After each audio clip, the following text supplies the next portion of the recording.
Hey everybody, this is Barbara Hippie Homesteader Wannabe. I never know where to look. I haven't made a video in forever, so I thought I'd show you some of the stuff going on out here in the yard, garden slash whatever. And kind of get people updated. These are my permanent dentures now, which I'm getting used to. Still don't love the way they look, but they are starting to feel pretty good, and I know I'm never going to look like I used to, so just, that ship has sailed. All right.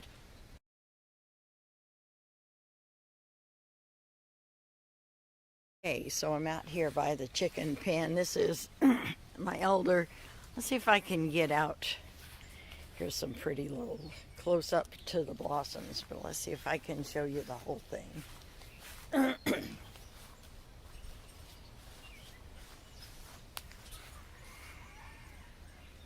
Isn't it pretty?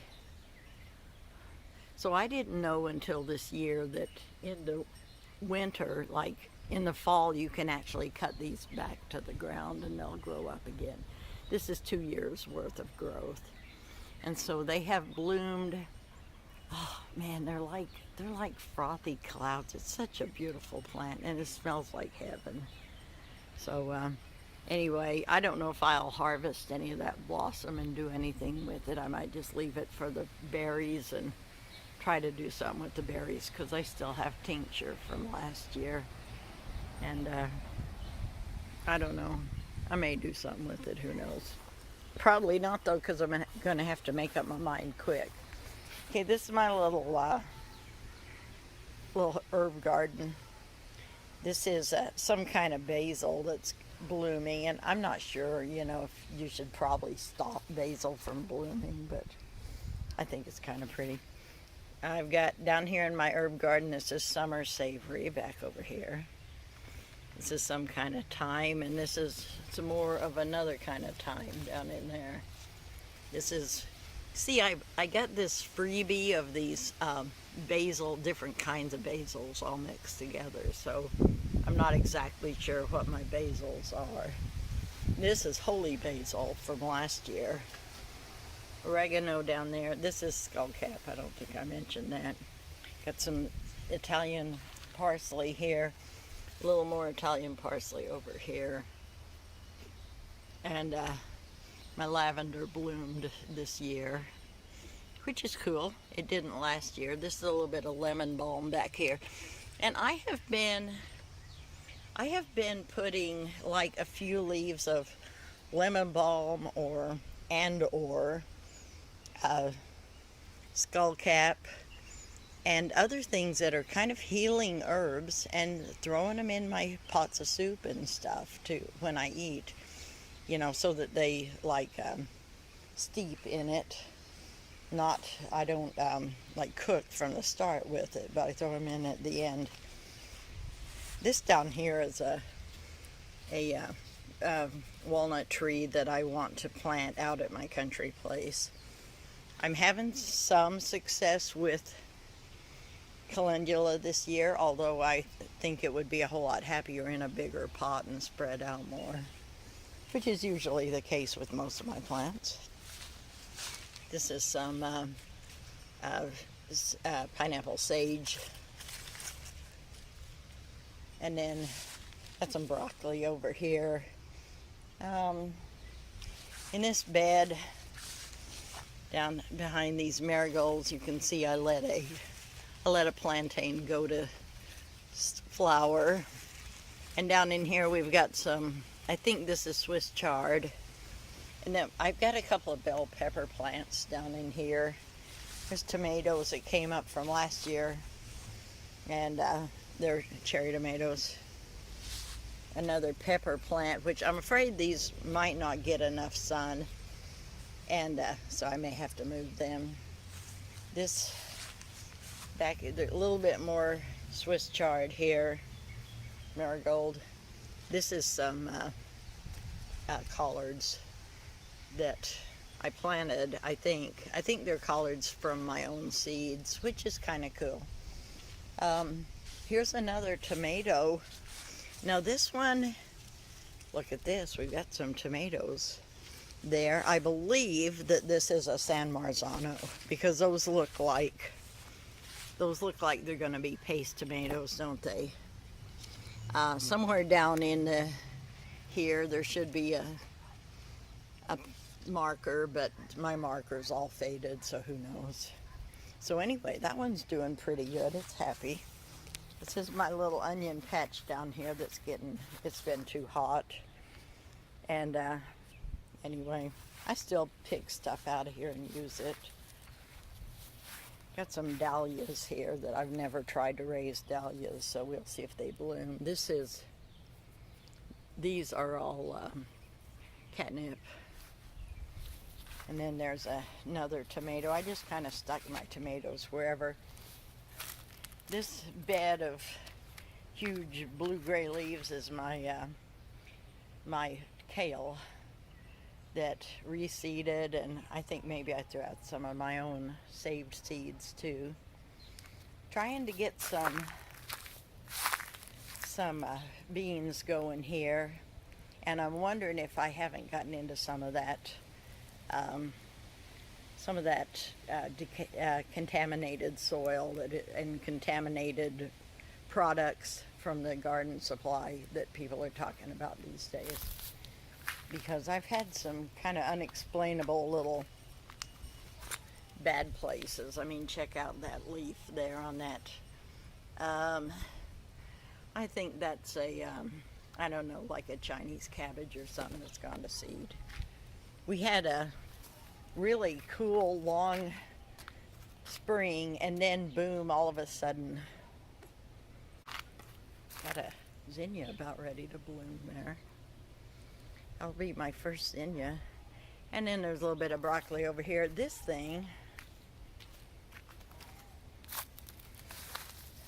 is a pumpkin, like a little, a small pumpkin. I think it's called Sugar Baby or something, and it's supposed to do well in a container. And over there, that pathetic looking one is a Pattypan squash that's supposed to do well in a container, and it's the second time I've tried to raise it and it looks bad again. So let me step out. I gotta kind of step around here. Okay, this pot's got some greens and I think some carrots. I don't know if I'll get much out of that. I've been sort of disappointed by my okra because I've actually only got 2 plants that have 2 seeds that germinated. All the rest of it didn't. I probably should get that dandelion out of there. So this is all supposed to be okra. It's all supposed to be okra along here, and they didn't come up, so I'll have to replant those. There should still be time. This came up on its own, but I think it's worth taking a look at. This hollyhock. I've always loved hollyhocks, and I finally got one that's doing well. Came up on its own. Over here is a tomato I need to cut this tree thing back. I think it's maybe a sumac. I'm not 100% sure what this is, but and then it smells good, whatever it is. It's not walnut, because I know the smell of walnut. And then here's another one of those. I think this is another San Marzano.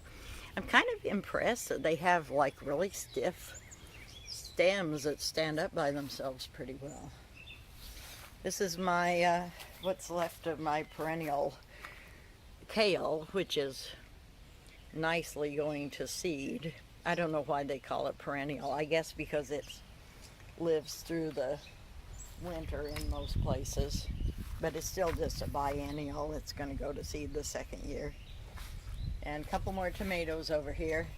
And then we'll go walk over to the other fence. This box here, I hope to, now this won't be part of it. These will come out. But what I hope to do is, like, I don't know, put some things in there and cover it up, you know, organic stuff. Cover it up with dirt and compost and stuff and make a growing bed out of this, but I'm not sure I want it right here by the back door. And then let's look over here real quick. We have, this is Malabar Spinach. Some of this I planted my own saved seeds, and some of it is coming up from last year. So, hi there, neighbor dog. Hello. And then this is a pole bean that's coming up pretty well. You're a cutie pie, yes you are. And then here's another one of these that seems to have been damaged by something. A little bit more. So these, I do have a few pole beans coming up over here. And then some more of that Malabar spinach. And we've got Comfrey, of course, grows over here. And then I'm letting some of this Perilla, now I'm trying not to let it go to seed this year because it's kind of it takes over if too many of them come up. And as is the case, by the way, this is like a dock or something that I cut it back when the big seed stalk came up, but I see it's put up little ones since then. These are the Jerusalem artichokes, or sunchokes is probably a better name. And I kind of regret bringing them in. They grow so fast and so tall and take up so much space. I let this go. I like to let like nice examples of weeds and wildflowers have a free reign. So anyway, these are all more Jerusalem artichokes that I probably should cut back and just try to eliminate. Anyway, and then that's a mulberry tree that we try to cut down. It's just in a really bad location, but I wish I could let it go and get mulberries off of it. But so anyway, that's all my plant stuff, pretty much. Quick nutshell. And I'll keep y'all posted on stuff.